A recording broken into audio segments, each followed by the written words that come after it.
இந்த காக்கா யாருன்னு தெரியுதா? ஒரு பாட்டிட்ட இருந்து வடையை திருடி சாப்பிட்டுச்சு அந்த காக்கா தான்.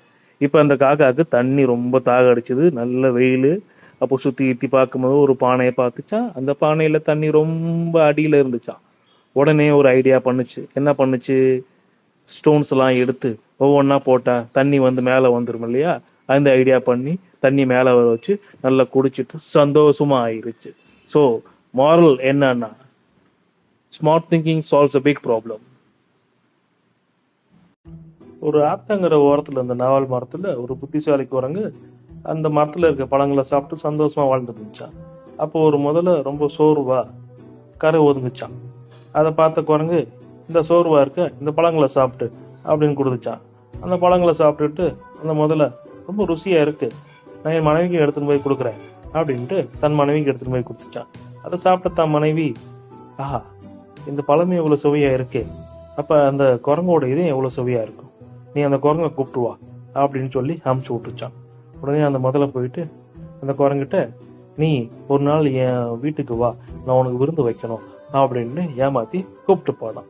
போற வழியிலேயே அது சொல்லிருச்சான், இந்த மாதிரி நான் உன்னை கூட்டு போறது உன்னை இதயத்தை சாப்பிடறதுக்காக தான் அப்படின்ட்டு. அதை கேட்ட அந்த குரங்கு புத்திசாலித்தனமா, ஐயோ, நீ முன்னாடியே சொல்லியிருக்கலாமே, நான் இதயத்தை மரத்துல காய போட்டிருக்கேன், நீ மறுபடியும் என்ன மரத்துக்கு கூட்டு போகணும் அப்படின்னு சொல்லிருச்சான்.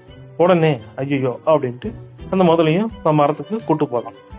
அந்த மரத்துல ஏறின உடனே அந்த குரங்கு என்ன சொல்லிச்சான், நீ ஏமாத்துறியா, என்னையே ஏமாத்துறியா, இனிமேல் உனக்கு இந்த பழம் கூட கிடைக்காது, ஓடி போயிரு அப்படின்னுச்சான்.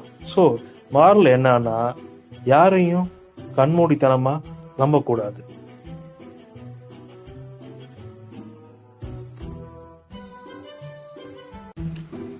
ஒரு காட்டுல பருந்து ஒண்ணு தான் உணவுக்காக தினமும் அங்க இருக்க பறவைகளை வேட்டையாடிச்சான். அதை நினைச்சு அந்த பறவைகள் பயந்து வாழ்ந்துட்டு இருந்துச்சான். ஒரு நாள் அந்த பறவைகள்லாம் ஒன்னா சேர்ந்து நம்ம இனிமேல் எல்லாம் ஒற்றுமையா இருக்கணும், ஒன்னா சேர்ந்து இருக்கணும் முடிவு பண்ணுச்சான். மறுநாள் அந்த கழுகு மறுபடியும் தாக்க வந்துச்சான். அப்ப அந்த பறவைகள்லாம் ஒன்னா சேர்ந்து பறக்க ஆரம்பிச்சோடனே அந்த பருந்து பயந்துருச்சான். சரி, அந்த பருந்து மறுபடியும் முயற்சி செஞ்சுச்சான் வேட்டையாடுறதுக்கு. ஆனா அந்த பறவைகள் எல்லாம் ஒன்னா சேர்ந்து துரத்த ஆரம்பித்த உடனே அந்த பருந்து, இனிமேல் நம்மளால பண்ண முடியாது, தாக்க முடியாது, ஓடி போயிடலாம் அப்படின்னு ஓடி போயிருச்சான். சோ இது மாறல என்னன்னா, ஒற்றுமையா இருந்தா எதையும் சாதிக்கலாம். Unity is strength. ஒரு ஆத்தங்கர ஓரத்துல மரம் ஒண்ணு இருந்துச்சான். அந்த மரத்து மேல எறும்பு கூட்டம் ஒண்ணு ஏறிட்டு இருந்துச்சு. அந்த ஏறிட்டு இருக்கும் போது ஒரு சின்ன எறும்பு தவறி அந்த ஆத்துல விழுந்துருச்சான். அதை பார்த்துட்டு இருந்த பூரா அந்த எறும்பை காப்பாத்துறதுக்காக ஒரு இலைய கிள்ளி போட்டுச்சான். அந்த இலை மேல ஏறி அந்த எறும்பு தப்பிச்சிட்டு ரொம்ப சந்தோஷமா ஃபீல் பண்ணி போயிருச்சான். இன்னொரு நாள் ஒரு வேடம் ஒருத்தன் அந்த புறாவை வேட்டையாடுறதுக்காக குறி பார்த்துக்கிட்டான். அதை கவனிச்ச அந்த எறும்பு அந்த வேட்டையனுடைய காலை கடிச்சு விட்டுருச்சு. கடிச்ச உடனே ஐயோ அம்மான்னு கத்தி குறி தவறிச்சு. அந்த சவுண்டை கேட்டு அந்த புறா தப்பிச்சிருச்சு. ரெண்டும் சந்தோஷமா இருந்தாங்க. சோ மாறல என்னன்னா, நம்ம நல்லது செய்யணும், நம்மளுக்கும் நல்லது நடக்கும். ஒரு காட்டுல பெரிய மரத்துக்கு அடியில சிங்கம் ஒண்ணு தூங்கிட்டு இருந்துச்சு. அந்த சிங்கத்தோட தூக்கத்தை கெடுக்கிற மாதிரி ஒரு எலி தன் காலுக்கு அடியில அங்கிட்டும் இங்கிட்டும் ஓடி டிஸ்டர்ப் பண்ணிட்டு இருந்துச்சு.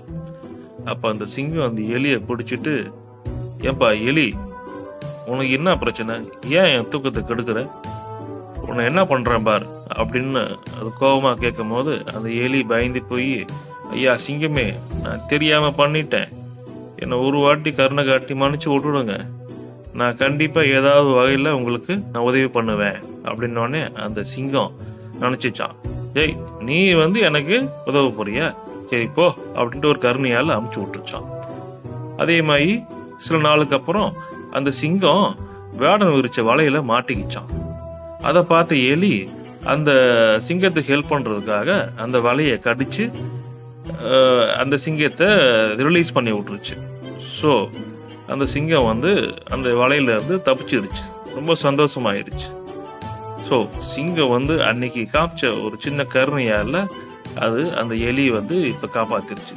ஸோ மாறல என்னன்னா, நம்மளுடைய கருணை என்னைக்குமே வீணாகாது.